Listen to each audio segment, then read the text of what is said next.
In 1550, Spain discovered something incredible. They didn't need to make anything. Gold and silver were flowing in from the Americas every single month. Unlimited treasure. So Spanish workers left their factories. Farmers abandoned their fields. Why would you work in a Spanish textile mill when you could just buy French textiles with American gold? Why farm Spanish land when you could import grain with silver? Spain stopped producing. They became pure consumers, buyers, importers. They had all the money in the world, and within 100 years, they were bankrupt and irrelevant. Meanwhile, the countries that kept producing, the Netherlands, France, England, they became the new powers, using Spanish gold to build their industries. Fast forward to today. China manufactures everything. America imports everything. And if you think that doesn't matter because America has the dollar, let me show you what happened to Spain. Because the empire ends the day you stop production, every single time. Here's what you need to understand. Wealth isn't money. Wealth is productive capacity. It's the ability to make things people need. Food, clothes, tools, technology. Real goods. Money is just a way to measure and trade that productive capacity. But if you stop producing, the money becomes meaningless. Spain learned this the hard way. And America's learning it right now. So let me tell you Spain's story, because this matters more than any economic theory you'll ever read. It's 1492. Columbus finds America. Within 50 years, Spanish conquistadors have conquered the Aztec and Inca empires, and they found the richest silver mines in human history. Potosi in Bolivia. At peak production, one mountain supplied 60% of all the silver in the entire world. Spanish galleons started crossing the Atlantic loaded with treasure. Between 1500 and 1650, Spain imported 180 tons of gold and 16,000 tons of silver. Over $3 trillion in today's money. Spain became absurdly wealthy overnight. They could buy anything, and that's exactly what they did. They bought everything. Dutch textiles, French wine, Italian manufactured goods, German tools. Spanish nobles would rather import than produce domestically. Why? Because imported goods were actually cheaper. When you've got unlimited gold, foreign merchants compete to sell to you. They lower their prices. Spanish manufacturers couldn't compete with artificially cheap imports bought with treasure. So Spanish industries started dying. Textile mills closed. Farms were abandoned. Workers left for the cities or emigrated. By 1600, Spain was producing almost nothing domestically. They'd become a nation of consumers, rich consumers with gold, but consumers nonetheless. And here's what happened to all that gold and silver. It didn't stay in Spain. It flowed right back out. To the Netherlands, to France, to Italy. Spanish treasure was going to pay for imports. But those countries weren't just taking the money and sitting on it. They were using it to build industries. Dutch merchants took Spanish silver and built shipyards, textile factories, trading companies. The Dutch East India Company became the most valuable company in history, using capital that originally came from Spanish silver. France took Spanish gold and developed agriculture, manufacturing, infrastructure. They built their economy. Italy took Spanish payments and developed banking. The Medici and other families got rich financing Spanish debt and trade. So you had this insane situation. Spain had the gold, but the Netherlands, France, and Italy had the production. And here's the thing about production. It compounds. If you've got a factory, you can build another factory. If you've got skilled workers, you train more skilled workers. If you've got a trading network, you expand it. Production creates more production. Spain had none of that. They destroyed their productive base. They were just a middleman. Gold came in one port, went out another. Spain was a pipeline, not a producer. And it gets worse. Spain had massive military costs. They were fighting wars constantly. The Netherlands, for 80 years. France, England, the Ottomans. Wars everywhere. And wars are expensive. Even with unlimited treasure, Spain couldn't cover their military spending. So they borrowed heavily from Italian and German bankers.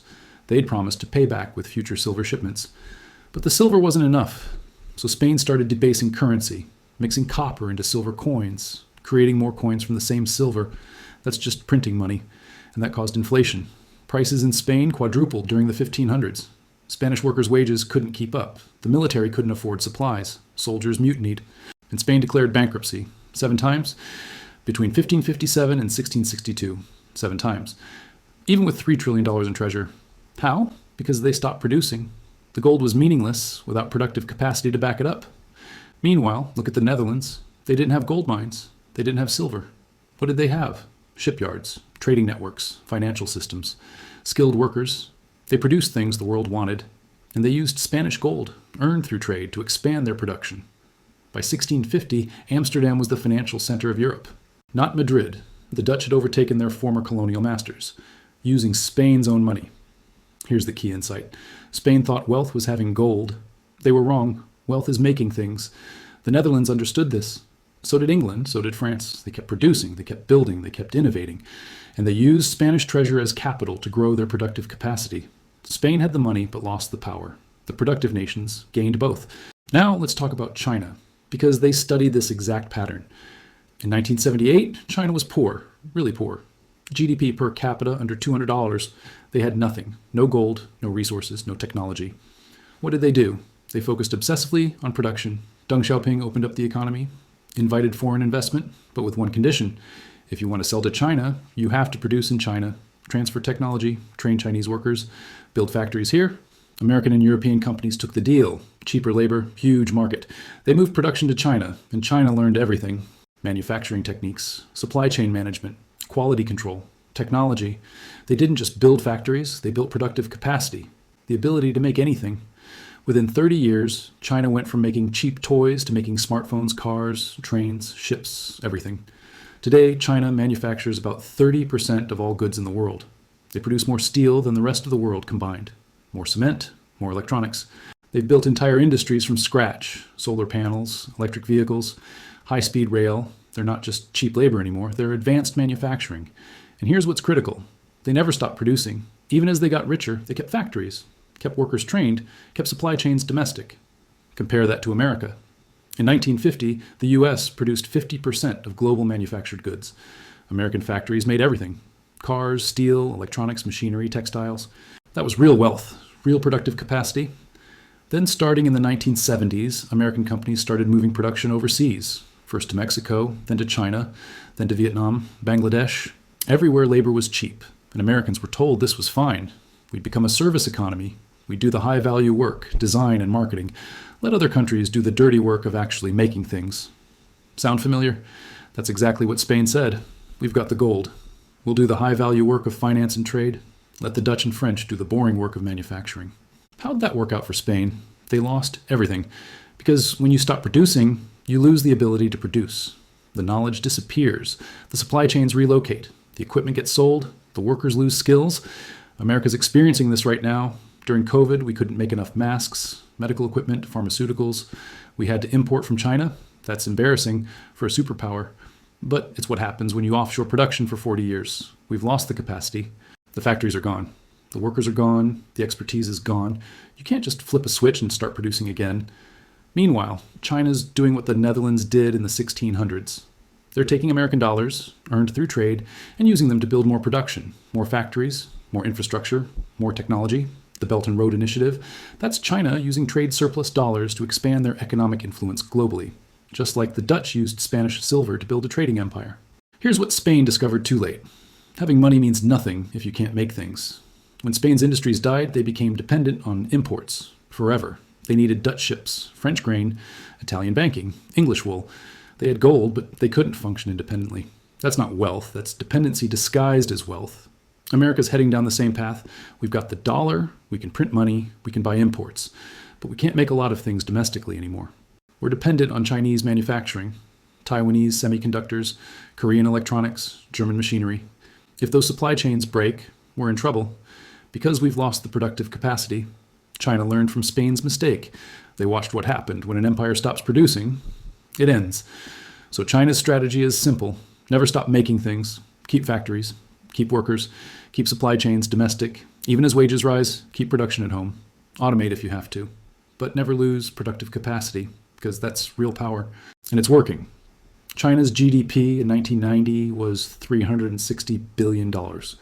Today, it's over $17 trillion. That's a 47x increase. How? Production. They make things the world needs, and they're using that production to build power. Not colonial power like Britain, not military occupation like Rome, economic power, the kind that lasts. America still has advantages. Technology, universities, innovation. But innovation means nothing if someone else manufactures the product.